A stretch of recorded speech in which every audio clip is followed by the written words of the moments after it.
A 45-year-old female resident of North Bihar presents with prolonged fever, weakness, and weight loss over the past several months. So, North Bihar shows the epidemiology of this disease, and this patient has prolonged fever since several months.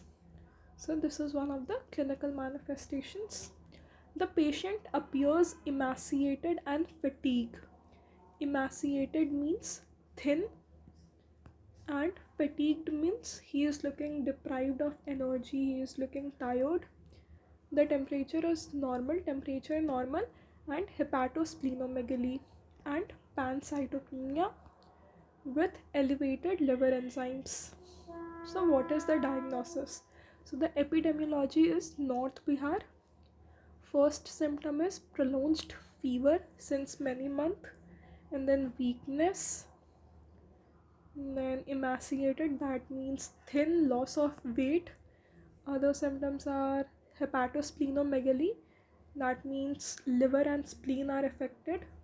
Liver and spleen are component of the reticuloendothelial system. Pancytopenia probably suggests that bone marrow is affected. Bone marrow is also a part of the reticuloendothelial system.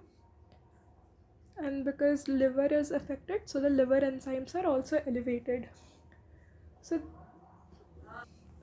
the symptoms are suggestive of visceral leishmaniasis. The probable diagnosis is visceral leishmaniasis, and in common language in Bihar it is known as Kala Azar. Okay, it's prevalent in Bihar.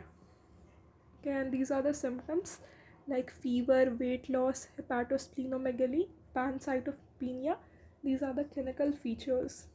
Visceral leishmaniasis or Kala Azar. It is caused by a parasite or hemoflagellate known as Leishmania donovani. The most common agent of visceral leishmaniasis is Leishmania donovani. Again, Leishmania donovani is a hemoflagellate. Next, we need to discuss the life cycle of Leishmania donovani. So, Leishmania donovani has two hosts. First host is human. Human is the definitive host, and then we have sandfly, the female sandfly, as the intermediate host. ठीक है, और इसके life cycle में दो forms होता है. पहला प्रोमास्टिगॉट form. ठीक है, ये जो प्रोमास्टिगॉट फॉर्म है ये फ्लैजिलेटेड होता है. फ्लैजिलेटेड मतलब मोटाइल होंगे. और दूसरा फॉर्म होता है एमास्टिगॉट फॉर्म. ठीक है, एमास्टिगॉट फॉर्म जो होगा that will be non motile. इसमें फ्लैजिला नहीं होंगे, and this is the extra cellular form. Promastigote sand fly में बनता है और एमास्टिगॉट ह्यूमन्स में बनता है.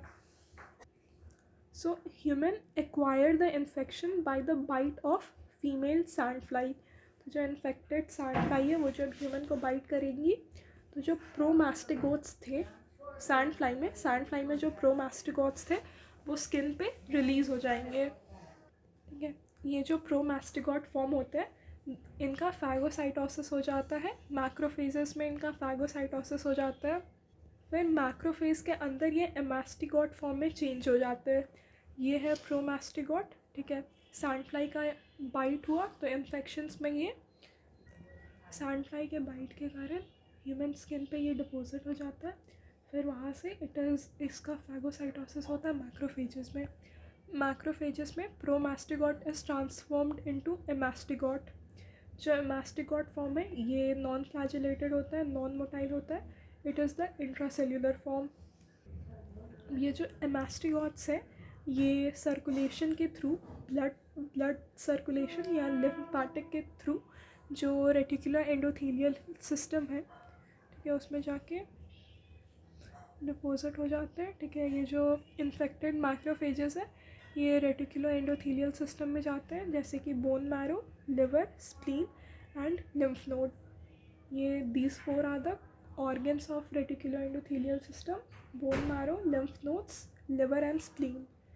ठीक है, तो ऐसे जो एमास्टिगॉट थे मैक्रोफेजेस में, जो एमास्टिगॉट थे they have now reach to the reticular endothelial system.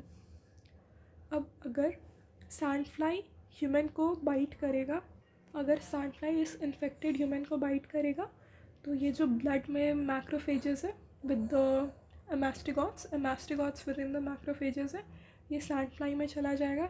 Sand fly के गट में ये एमास्टिगॉट प्रोमास्टिगॉट में चेंज होगा, ठीक है। तो सैंड फ्लाई के गट में क्या होता है, जो एमास्टिगॉट था वो प्रोमास्टिगॉट में चेंज हो गया। अब ये प्रोमास्टिगॉट मिड गट से फोर गट में जाएगा, फोर गट से प्रोबोसिस में जाएगा, सैंड फ्लाई के माउथ में जाएगा, और फिर जब ये सैंड फ्लाई किसी ह्यूमन को बाइट करेगा तो ये प्रोमास्टिगॉट फॉर्म जो है वो ह्यूमन की स्किन पे डिपोजिट हो जाएगा। सो ये this was the life cycle of लिशमेनिया donovani. Next, pathogenesis. तो पैथोजेनेसिस में दो सरफेस एंटीजेंस के कारण प्रोमास्टिगॉट का फैगोसाइटोसिस होता है। ये दो सरफेस एंटीजन क्या है, 63 kilo Dalton glycoprotein that is GP63 और LPG दैट इज़ लाइपोफोस्फोग्लाइकन, ठीक है। तो GP63 और LPG के कारण प्रोमास्टिगॉट का फैगोसाइटोसिस होता है मैक्रोफेजेस में। और ये जो लाइपोफोस्फोग्लाइकन है, LPG है, this is the most important virulence factor. और एक थर्ड इम्पॉर्टेंट सरफेस प्रोटीन है दैट इज़ GPI। तो पहला दो सरफेस एंटीजन जो है 63 किलो डाल्टन ग्लाइकोप्रोटीन और लाइपोफोस्फोग्लाइकन, इसके कारण फैगोसाइटोसिस होता है प्रोमास्टिगॉट्स का। Phagocytosis of promastigotes is facilitated by the binding of surface antigens such as glycoprotein 63 and LPG that is lipophosphoglycan to the specific receptors on macrophages। Macrophages पे जो receptors present होते हैं उनसे ग्लाइकोप्रोटीन 63 और लाइपोफोस्फोग्लाइकन ये बाइंड कर जाते हैं, जिसके कारण फैगोसाइटोसिस होता है। ये जो लाइपोफोस्फोग्लाइकन है, this is the most important virulence factor. ये फैगोसोम के मैच्योरेशन को प्रिवेंट करता है, मतलब फैगोलाइसोसोम के बनने को प्रिवेंट करता है, फैगोसोम और लाइसोसोम के फ्यूजन को प्रिवेंट करता है। और लाइपोफोस्फोग्लाइकन जो है ये पैरासाइट को प्रोटेक्ट करता है from the hydrolytic enzymes secreted by the phagolysosome, ठीक है। Lipophosphoglycan is the most important virulence factor. सबसे पहला काम ये फैगोलाइसोसोम के फॉर्मेशन को प्रिवेंट करता है, दैट इज़ फैगोसोम के मैच्योरेशन को प्रिवेंट करता है, और ऑल्सो पैरासाइट को प्रोटेक्ट करता है from the hydrolytic enzyme secreted by the phagolysosome. फिर ये जो GPI है, it is another important surface protein of amastigotes, ठीक है, जो कि पैरासाइट्स को प्रोटेक्ट करता है from the phagolysosomal attack within the macrophages. तो तीन इम्पॉर्टेंट फैक्टर्स है, पहला glycoprotein 63, lipophosphoglycan and GPI। Next is clinical features of viral visceral leishmaniasis. Visceral leishmaniasis is also known as kala azar. इसका incubation period is 2 to 6 month, ठीक है। Visceral लिशमेनिएसिस या VL का incubation period होता है 2 to 6 मंथ। इसके 5 सिम्टम्स हैं। It is characterized by 5 symptoms. पहला fever, then lymphadenopathy, then hyperpigmentation, pedal edema and ascites, and then leishmanoma, ठीक है। तो फीवर जो है वो सबसे कॉमन सिम्टम है। जो पेशेंट था उसको काफ़ी महीने से फीवर था, he had prolonged fever for many months. So fever is the most common symptom of visceral leishmaniasis. The onset of fever is sudden, it can be moderate to severe and fever is accompanied by chills. Fever के साथ साथ progressive weight loss होता है, ठीक है। इसलिए जो इंसान था he appeared fatigue and thin. Then hepatosplenomegaly होता है, ठीक है। स्प्लीन बहुत मैसिवली एनलार्ज होते जाता है, लिवर का भी मॉडरेट एनलार्जमेंट होता है। पैनसाइटोपीनिया होता है क्योंकि बोन मैरो इफेक्ट हो रहा है, ठीक है। And we have hypergammaglobulinaemia. तो रेटिकुलो एंडोथीलियल सिस्टम इसमें इफेक्ट होता है, तो लिवर और स्प्लीन इफेक्ट हो रहा है तो हेपाटोस्प्लीनोमेगली हो गया, बोन मैरो इफेक्ट होता है तो पैनसाइटोपीनिया हो गया, और लिम्फ नोड्स इफेक्ट होते हैं। So the second symptom is lymphadenopathy, ठीक है। मोस्ट कॉमन लिम्फ नोड जो इन्वॉल्व होता है that is femoral and inguinal nodes.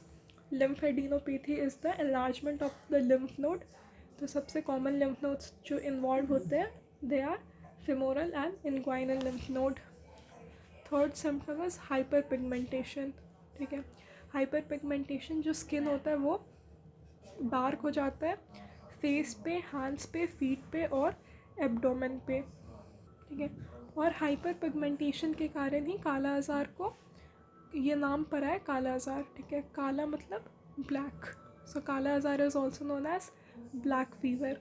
तो लिशमीनिया विसरल लिशमीनियासिस में हाइपर पिगमेंटेशन होता है, इसलिए इट्स ऑल्सो नोन एज काला आज़ार और ब्लैक फीवर। पीडल एडीमा और एसाइटिस में मिलता है। पीडल एडीमा मतलब एंकल और फुट में फ्लूइड का एक्यूमुलेशन, असाइटिस मतलब पेरिटोनियल कैविटी में फ्लूइड का एक्यूमुलेशन।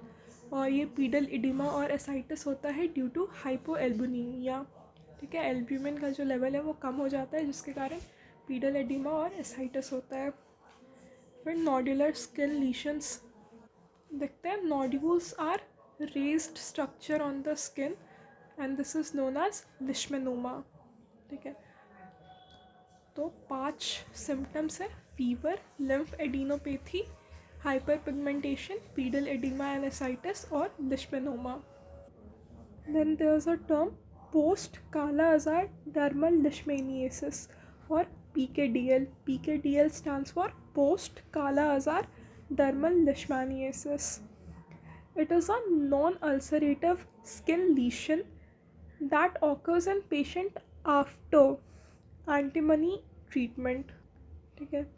और सनलाइट के एक्सपोजर के कारण ये जो कंडीशन है ये और वर्स हो जाता है, ठीक है। तो जब एंटीमनी ट्रीटमेंट के बाद ये कंडीशन डेवलप होता है that is post kala azar dermal leishmaniasis. Post means after. तो PKDL जो है वो आफ्टर ट्रीटमेंट ये कंडीशन अराइज होता है। इसमें there will be non ulcerative skin lesion और एक्सपोजर ऑफ सनलाइट के कारण ये कंडीशन और वर्स हो जाता है, ठीक है। ये जो कंडीशन है स्टार्टिंग में it will appear as hypopigmented macule और इवेंचुअली ये लेप्रेसी लाइक नोड्यूल्स बन जाता है।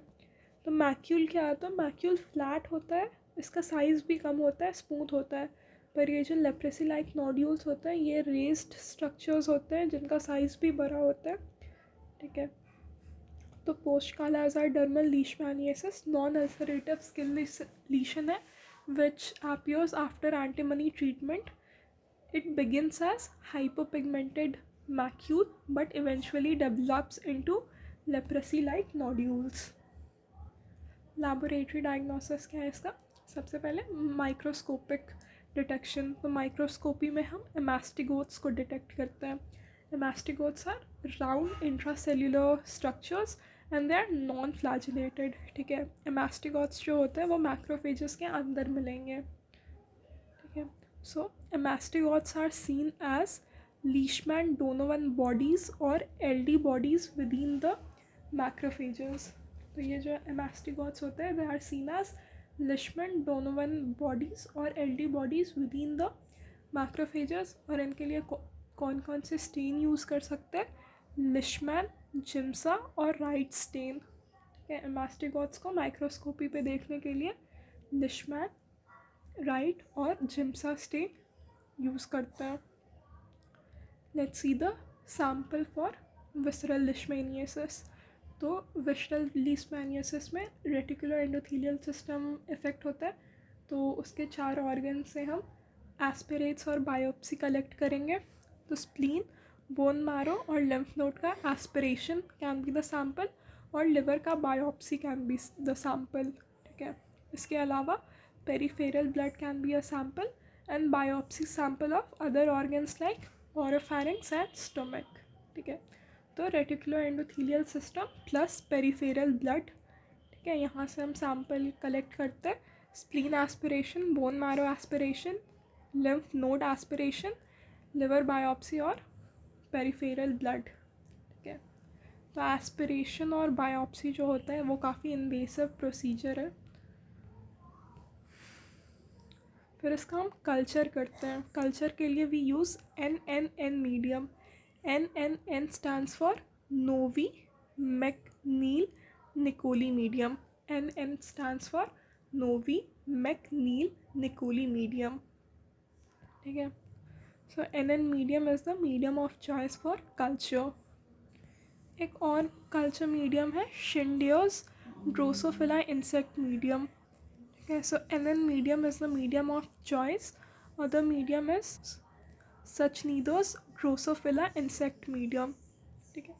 फिर एंटीबॉडी डिटेक्शन के लिए we have direct agglutination test, ICT and ELISA. और एंटीजन डिटेक्शन के लिए latex agglutination test. Direct agglutination test से एंटीबॉडी डिटेक्ट करते हैं, लेटेक्स एग्लूटिनेशन टेस्ट से एंटीजन डिटेक्ट करते हैं. ठीक है. एंटीबॉडी डिटेक्शन के लिए डायरेक्ट एग्लूटिनेशन टेस्ट, ICT और एलाइजा. एंटीजन डिटेक्शन के लिए लेटेक्स एग्लूटिनेशन टेस्ट. ठीक है. फर्स्ट पॉजिटिव रिजल्ट्स मिल सकते हैं in case of leprosy, Chagas disease and cutaneous leishmaniasis. ठीक है. फॉल्स पॉजिटिव रिजल्ट मिल सकते हैं क्यूटेनियस लिशमेनियसिस, चागास डिजीज़ और लेप्रेसी के केसेस में due to antibody cross reactivity. False positive in case of cutaneous leishmaniasis, leprosy and Chagas disease due to antibody cross reactivity. Antibody detection के लिए direct agglutination test, ICT और ELISA. Antigen detection के लिए latex agglutination test. Molecular methods में we have PCR. PCR will detect the protozoan DNA. ठीक है. PCR will detect protozoan DNA. So this was about viral visceral leishmaniasis caused by Leishmania donovani.